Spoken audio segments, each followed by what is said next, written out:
එතකොට shot video මේකෙන් කතා කරන්නේ කාසිවල ලකුණු සම්මුතිය හරියටම යොදන විදිය ගැන.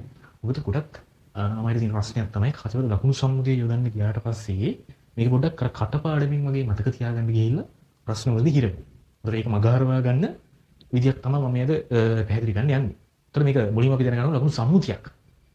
කොනමුත් සම්මුතියක් කියන්නේ මොකක්ද කියලා. උදාහරණයක් කරලා අපි පාරේ දකුණු පැත්තෙන් පයින් යද්දී යන්නේ වාහන මම පැත්තෙන් යන්නේ කියන එක සම්මුතියක්නේ. ඒක සාධනය කරලා පෙන්නන්න බෑ.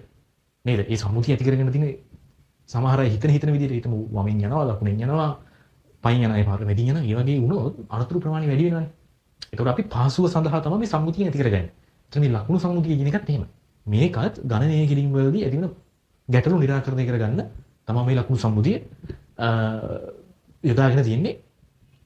එතකොට මම මේ ඉඳලා තියෙන උත්තර කාචයකට සහ අවතල කාචයකට සම්මත කිරණ සටහන් භාවිතා කරගෙන වස්තුවක් සහ ඒකෙ ඇති වෙන ප්‍රතිබිම්බය ගැන අපි මුලින්ම උත්තර කාචය ගත්තොත් අපි මේ ඇඳලා තියෙනවා ප්‍රකාශ අක්ෂයට සමාන්තරව යන එකක් නාභිය හරහා යනවා සහ ප්‍රකාශ කේන්ද්‍රය හරහා යන එකක් වර්තනකින් තොරව යනවා කියන මේ සම්මත කිරණ සටහන් දෙක තමයි ඇදගෙන තියෙන්නේ. දැන් මම මේකේ ඒවා පැහැදිලි කරන්න යන්නේ නැහැ. ඒතකොට මේකේ වස්තුව මෙතන සහ ඉමේජ් එක මෙතන නිර්මාණය වෙලා තියෙනවා.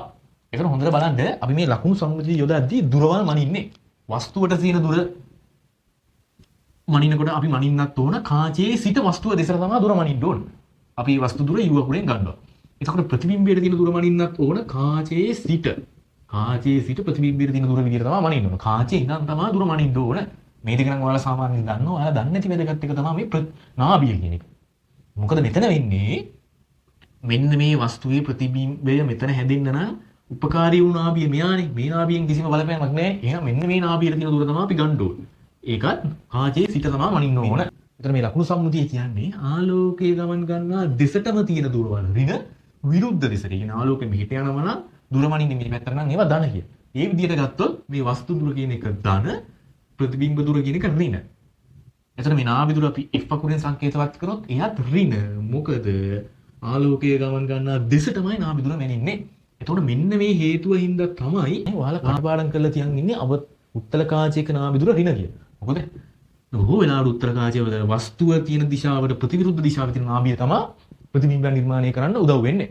ඒතර මේක කටපාඩම් කරගෙන තියෙනකොට පොඩ්ඩක් පැටලෙන වගේ නම් මේ හේතුවත් මතක තියාගන්න. එතකොට ලේසි. අපි දැන් අවතල කාචයක ගත්තොත් අවතල කාචයකත් අර විදියටම අපි කාචයේ සිට දුරවල් මාක් කරගත්තොත් මේක ප්‍රතිබිම්බ දුර. දැන් හොඳට බලන්න මේ අවතල කාචයක මේ සමාන්තර යන කිරණය මෙතන තියෙන නාභියේ සිට එන්නක් වෙන්න යන්නේ. එතකොට අවතල කාචයක ප්‍රතිබිම්බ නිර්මාණය කිරීමට උපකාරී වෙන්නේ මේ පැත්තේ තියෙන නාභිය. එතකොට අපි ඒ නාභියට තියෙන දුර තමයි ගන්න ඕන කාචයේ ඉඳන් අපි ඒක කියලා ගත්තොත් වස්තුවට තියෙන දුර අපි ගන්නවා u කියලා.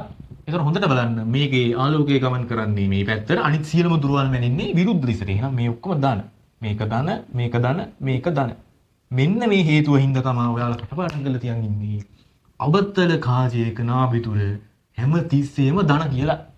මං හිතනවා මෙන්න මේ ක්‍රමයට මේක දැම්මොත් ඔයාලට ආයේ ගැටලුව ප්‍රශ්නයක් වෙන්නේ නැති වෙයි කියලා.